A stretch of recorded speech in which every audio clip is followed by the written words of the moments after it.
Hola, ¿cómo estás? Te voy a contar una historia que yo no sé si reír o llorar, pero es una historia completamente cierta, completamente cierta. Tengo un amigo que escribe unos libros muy exitosos católicos en Estados Unidos. Su nombre es John Smirak, ¿no? Con Z al comienzo, un apellido un poco raro. John está muy metido en el mundo editorial porque ahora un par de casas editoriales importantes están publicando sus libros, que son unas guías para el mal católico, así se llama su colección, ¿no? Porque él en estos libros pretende, digamos, dar instrucciones o señales o digamos, explicaciones o propuestas de mucho sentido común para que los católicos que no nos consideramos santos, que sabemos que no somos santos, y en consecuencia que en algún sentido somos malos católicos, podamos vivir bien y responder bien, ¿no? Y ha hecho una guía, por ejemplo, de cuáles son para las buenas universidades católicas para los malos católicos, ¿no? Y entonces examinan esta guía y John Smirak escribe con mucho sentido del humor, es muy gracioso. Yo lo conocí cuando él estaba comenzando un gran proyecto de una página web que finalmente no funcionó, pero allí nos hicimos amigos en un viaje a Nueva York. Desde ahí lo conozco. Bueno, John cuenta, y esto no me lo ha contado a mí exclusivamente, lo he llamado para confirmar la historia, pero él lo escribió en la columna de un importante periódico católico de distribución nacional en Estados Unidos. Cuenta la siguiente historia de cómo se escribió el Código Da Vinci. Como él está metido en el mundo editorial, y el encargado de la división de libros religiosos de esta editorial, de esta casa de publicaciones muy grande, muy importante en Nueva York, es un protestante amigo suyo, dice que estaban un día comiendo unos piqueos, unos mecatos, como dicen en Colombia, ¿no? En un restaurante, y a él se le vino a la cabeza hacer una pregunta en voz alta, ¿no? Y Dan Brown, con su Código Da Vinci, ¿habrá querido escribir directamente un libro anticatólico? ¿Será él verdaderamente anticatólico? Y el amigo protestante le contestó: mira, Dan Brown no es nada. Si es algo, definitivamente no es anticatólico, porque para ser anti tendrías que ser pro algo, y Dan Brown no es pro nada, es pro su bolsillo, punto. Y John le preguntó: bueno, ¿por qué dices eso? Bueno, pues yo conozco a Dan Brown. ¿Conoces a Dan Brown? Y este amigo protestante suspiró y le dijo: mira, te voy a contar la historia. Dan Brown y yo estudiamos juntos en la universidad. Él quería ser escritor desde que estábamos en la universidad. Y cuando recién salimos, yo entré a una casa editorial y entonces él me siguió los pasos porque quería publicar libros. Entonces consideraba que yo era un buen contacto para él. Entonces, él comenzó a publicar libros libros cómicos, o sea, libros con anécdotas, con chistes, libros cortitos, que no le iba mal en las ventas. Pero él siempre soñaba con ser novelista. Entonces él, este evangélico amigo de John Smirak, amigo de mi amigo, yo no lo conozco, pero conozco a John, le regaló a Dan Brown un libro, un manual de cómo escribir novelas. Un manual bastante conocido, donde da instrucciones a la norteamericana, muy sencillas, ¿no? Número 1, escoge un buen complot. Número 2, escoge un villano que todo el mundo odie. Número 3, asegúrate que tu villano no puede enjuiciarte, ni meterte en líos, ni negar lo que tú dices, ¿no?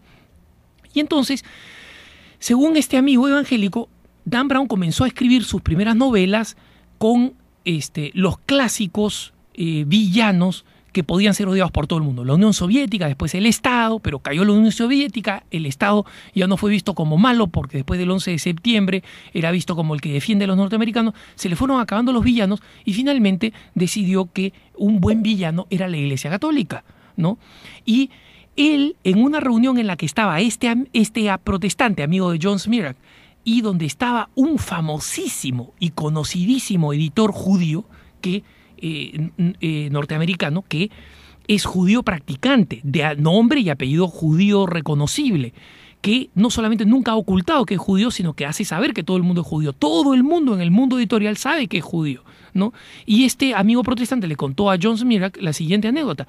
Estábamos reunidos en un almuerzo, él estaba contando cómo su complot iba a escoger a la Iglesia Católica como la mala de la película, como la villana, y en un momento Dan Brown se frena, se interrumpe y le dice a este editor judío conocidísimo: oye, perdóname, no te estoy ofendiendo, ¿no? Tú no eres católico.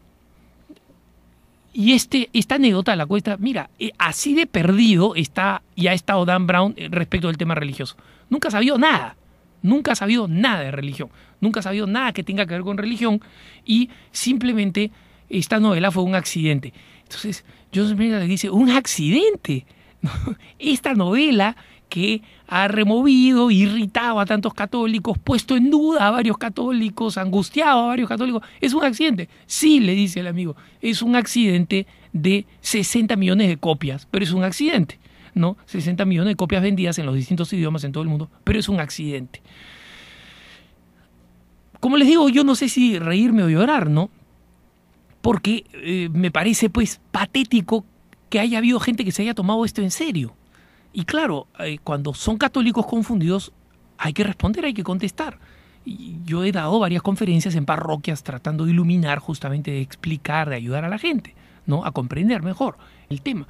Pero ciertamente un libro que tiene un origen tan espurio, o sea, tan casual, tan anecdótico, tan frívolo, realmente nos hace pensar pues cómo los ataques contra la iglesia hay que tomarlos con su granito de sal y con su vaso con agua, ¿no? O sea, no son las cosas tal cual son y no hay que tomarlas con mucha preocupación, especialmente porque al día siguiente de leer este artículo y hablar con John, fui a visitar a un hermano que vive en otra comunidad distinta a la mía y que tiene una muy buena biblioteca.